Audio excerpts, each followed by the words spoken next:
Multidimensional Shift podcast. This is your girl Lee. We are here to connect in love, empathy, and high vibrations. Let's tap in. So one of the core missions of the Multidimensional Shift podcast is to restore unity between men and women. As a society, we often overlook how vital that balance truly is. A recurring theme you'll hear throughout the podcast is that everything connects, right? In this episode, I'll be exploring that connection in depth, bringing forward meaningful conversations about men and women. Through each facet, of course. Again, relationships, spirituality, elevation, history, culture, and purpose. First and foremost, God has to be the center of every relationship, including the one you have with yourself. Use God as an anchor to ground you and your connections. We are already divinely connected to Source. The key is allowing yourself to tap into that. Once you learn how to communicate with God, you'll naturally learn how to communicate effectively with your partner. I was watching this video by Dr. Miles Monroe, an excellent speaker, by the way. And he was breaking down how women in the workforce came to be. He explained that when men went off to war, women were left behind to sustain the country. They had to step into roles that were traditionally masculine, working in factories, managing production, holding down the household entirely on their own. But when the war ended and the men returned home, there was confusion. The dynamic has shifted. Women had now experienced independence, leadership, and survival without a man present. And then men came back, expecting to resume the old roles. That moment in history created discourse, and much of society is still feeling the ripple effects of it today. We often confuse patriarchal system with traditional structure, but they are not the same. A patriarchal family model is rooted in control and dominance, where power flows in one direction, often silencing the feminine voice. I don't agree with this. A traditional family, in its original divine design, was meant to be a part of order, not oppression. It's about roles working in harmony and not hierarchy. In divine tradition, the man leads through provision, protection, and purpose. The woman nurtures through intuition, wisdom, and emotional intelligence. Both are equally valuable, just in different functions. But the patriarchy twisted that structure, making it about superiority instead of balance. That's why so many relationships today struggle, because we're operating from confusion and not alignment. The goal isn't for women to compete with men or men to control women. It's for both to complement each other. When the masculine and feminine energies move in divine order, families heal, communities heal, and from that healing, the culture begins to shift. Not too long ago, I shared a short about the difference between logic and emotion. To recap, logic is known to lead, while emotion teaches. There's no secret about who tends to be more logical, and remember I said tends to be more logical, and who tends to be more emotional. But both are equally necessary. Once you master both, you begin to cultivate wisdom. And that's why we need each other, to see both sides, because both are important. The challenge we face in today's society is a lack of understanding. Men tend to think more linear, straight to the target, which is essential for leadership. Women, on the other hand, tend to think more emotionally, which brings depth and compassion. There's beauty in both. When you're striving toward a goal, that linear focus keeps you steady. But when you lead with emotion alone, you could be easily swayed through your emotions. A true power lies in balance between logic and emotion, masculine and feminine, both working together under divine order. Emotions allow logic not to be cold and care about humanity in the process of their vision. Logic gets the vision done. We need each other. I really can't emphasize that enough. This is on the importance of leadership and why there can only truly be one. It doesn't mean that one supersedes the other. It just means that everybody has a vital role to play. So I'm going to give an analogy. At work, we have people that go into cardiac arrest and you perform CPR as a general population knows. But then you also, when you're in the hospital, you perform ACLS, which is advanced cardiac vascular life support, right? And in the time of you doing that, you have different people playing different roles. Each role is vital. You have a person that plays the leader. You have a person that actually administers the medication. You have somebody reporting the medication. And then you also have somebody that's performing compressions or doing back, like providing air for the patient. With that, each role is important. And although there's one leader, it doesn't mean that it takes away the importance of the role from everyone else. I truly believe we're living in beautiful times, if we allow it to be.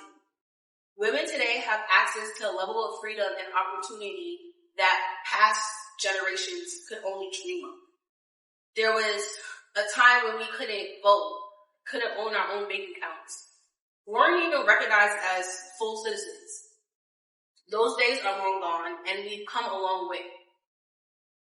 And a long way from the end of that spectrum. But with that freedom comes a new kind of balance we have to learn. It's not about overpowering or controlling one another. It's about understanding divine alignment. The truth is, it's now harder for men to control women, and honestly, it shouldn't be about control in the first place. No one should be trying to dominate the other. Love, partnership, and creation weren't meant to be power struggles. They were meant to be reflections of unity and respect. When both masculine and feminine stand in their divine power, side by side, that's when true harmony is restored. We all carry both feminine and masculine energy within us, individually. It's something we're constantly learning to balance. When you find a partner who helps you align and harmonize those energies, it creates divine order. But if you neglect one aspect of yourself, you'll start to feel the imbalance internally.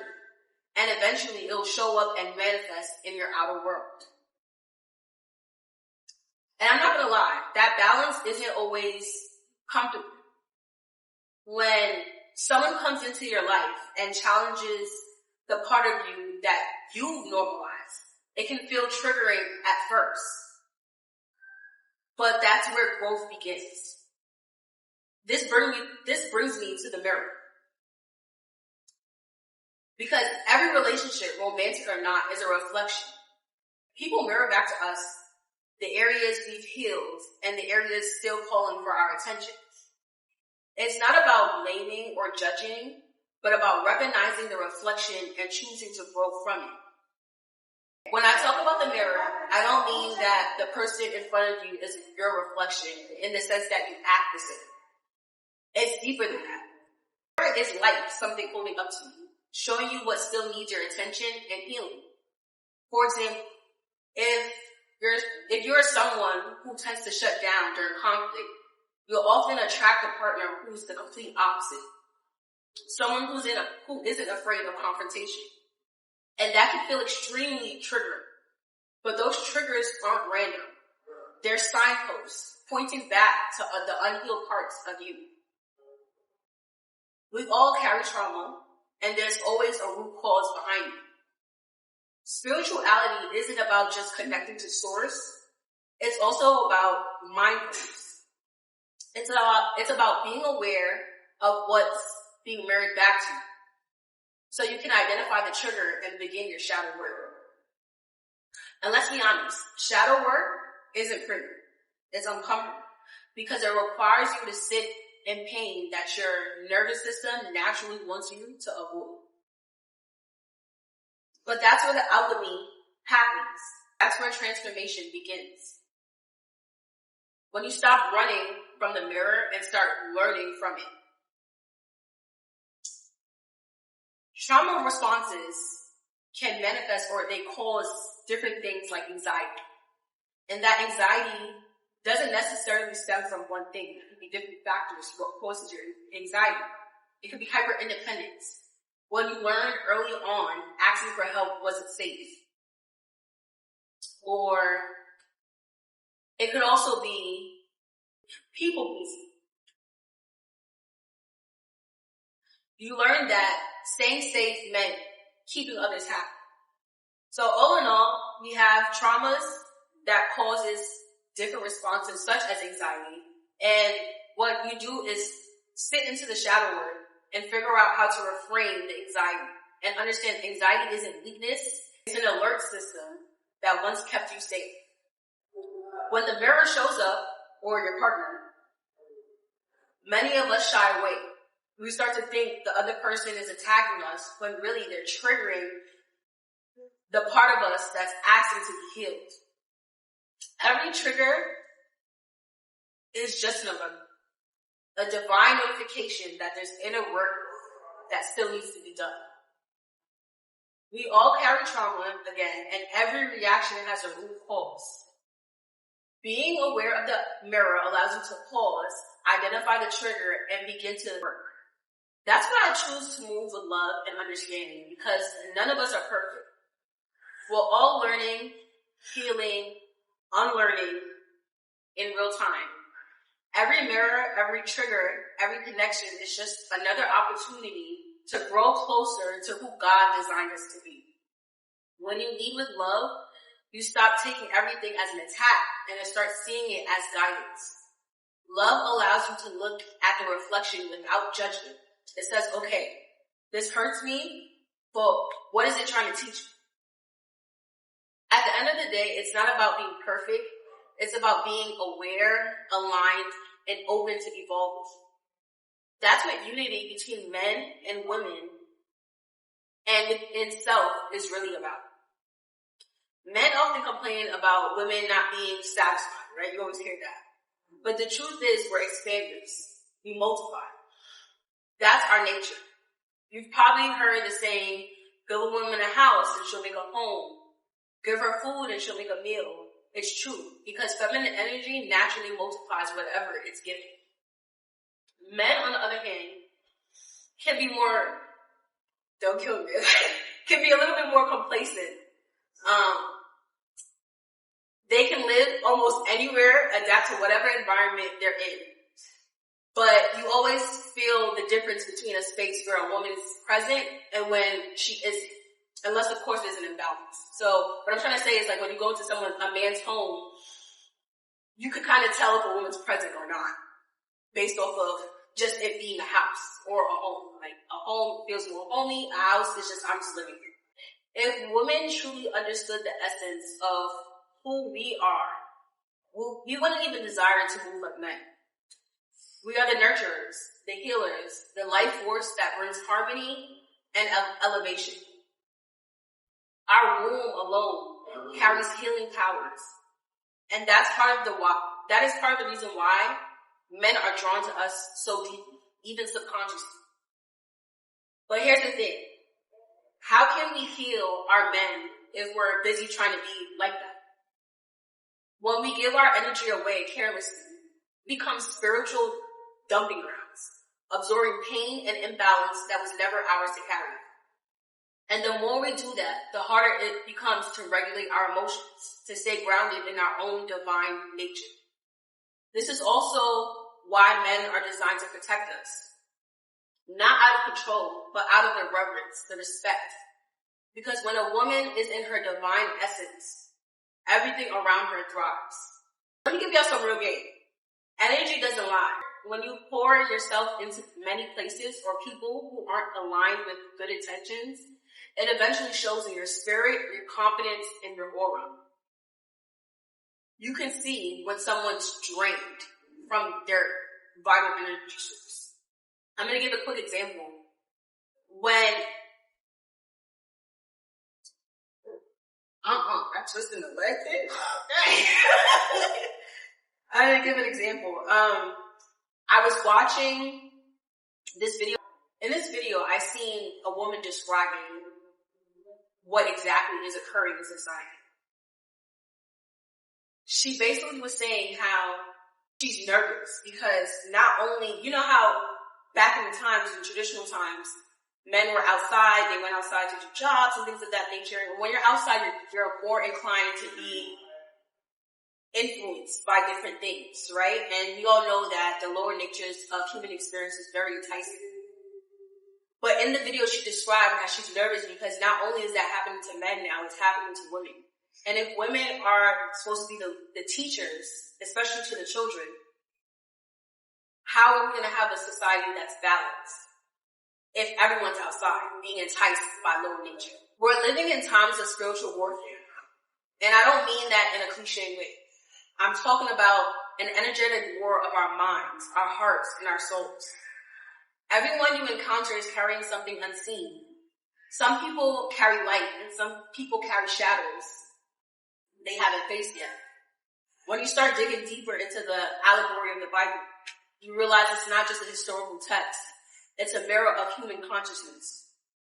Every character, every story represents an energy, a mindset, or a spiritual test that still exists today. We all heard about Jezebel. Let's use that for an example. Her spirit represents manipulation, seduction, and control. She symbolizes what happens when power and influence are used to dominate rather than uplift. And then there's Delilah, whose story reflects betrayal and disguise as intimacy. The danger of letting the wrong energy get close enough to drain your strength, just like Samson. And then you have Cain and Abel, which symbolize jealousy and the destruction of ego overshadows love. And then there's Lot's wife, a reminder of how looking back, refusing to release the past, can turn your spirit into stone. And then there's Pharaoh, who represents stubbornness and resistance to divine order, even when faced with the truth. All of these stories aren't just about them. They're about us. These spirits still move through the people and situations today. Jezebel energy can show up in men and women. Delilah energy can exist in anyone using seduction to gain access.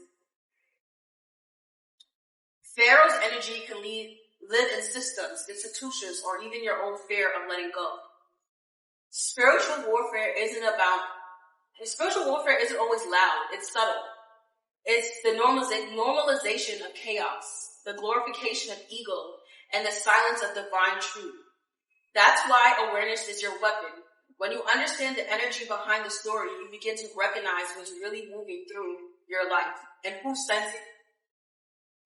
When we move from a place of dishonesty or betrayal, we create more resistance, not just with others, but within ourselves. Every act that breaks trust makes it harder for us to love and have it flow. But in a paradoxical way, we still need these experiences. Getting burned teaches you discernment. It sharpens your awareness and shows you how to move differently in the future. The pain becomes a teacher. That's why it's important to value the people who are gentle in your life. Don't let past wounds make you blind to real ones and those that mean well. If there's a chance to work things out without running away prematurely, try to do that. Lead with love, with understanding, and with high vibration. Because when you stay in that frequency, your discernment becomes stronger. You start to see people and situations for what they are and not through pain, but through clarity. I also want to touch on safety. From a logical standpoint, a lot of people see safety as an illusion. Logic. Something that can never truly be guaranteed, right? And in a physical sense, this may be true. But from an emotional and spiritual perspective, women, safety is essential. We should feel safe with the person we're laying next to, not just physically, but emotionally, mentally, and energetically. Safety means you can let your guard down without fear or betrayal. It means you can express yourself without being punished, silenced, or misunderstood. I don't think many men realize it's just how much time women spend in their head analyzing how safe we truly are. We might not always say it out loud, but our bodies can feel it. We notice tones, inconsistency, energy. System is always reading the room, scanning for safety. Safety shows up in different forms. In a person's presence, their patience, their ability to hold space to your vulnerability without weaponizing it later. Because when safety is present, love can actually grow. You can't build intimacy in survival mode. And that's something both men and women have to understand. Safety is a weakness. It's the foundation of connection. And this goes back to divine design. Men were created to be the protectors of the physical world, while women are protectors of the spiritual world. When both energies honor their role, safety becomes natural. The man protects her body, she guards his soul. Together, they form divine order. One grounded in trust, balance, and mutual reverence. At the end of the day, everything comes back to divine order. Men and women were never meant to compete. We are designed to complement. The masculine protects the physical world. The feminine guards the spiritual. When both are in alignment, life flows in harmony. We are living in times where both energies are being tested and redefined. But if we move with love and understanding and awareness, these times can be some of the most beautiful we've ever experienced. Honor those who pour into you. Heal the parts of yourself that still react from pain.